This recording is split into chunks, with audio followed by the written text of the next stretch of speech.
আরে জিতু ভাই, আপনি কোনো সমস্যা? আমার হাত কেটে গেছে, অনেকক্ষণ ধরে ব্লিডিং হচ্ছে, একটু ডাক্তার দেখানোর ব্যবস্থা করুন তো। তেমন সিরিয়াস কিছু না, তারপরও আমি ওনাকে ইমার্জেন্সিতে দেখাই দিচ্ছি। আর জিতু ভাই, আপনাকে অনেক ধন্যবাদ। আপনি সুপারিশ না করলে আমার হাজবেন্ডের চাকরিটা হতো না।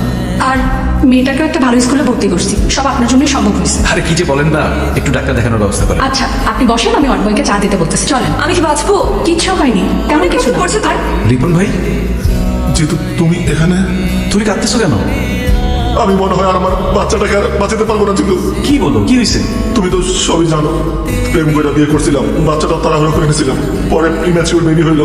জন্মের পর দেখি বাচ্চাটা নানান ধরনের সমস্যা। ভাবছিলাম যে বড় হইলে আস্তে আস্তে সময়ের সাথে সব ঠিক হয়ে যাবে।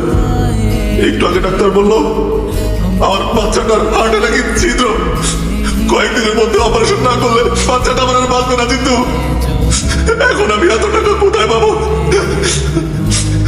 চলো আমার সাথে, চলো। কোথায়? ডাক্তারের সাথে আমি কথা বলবো, আসো।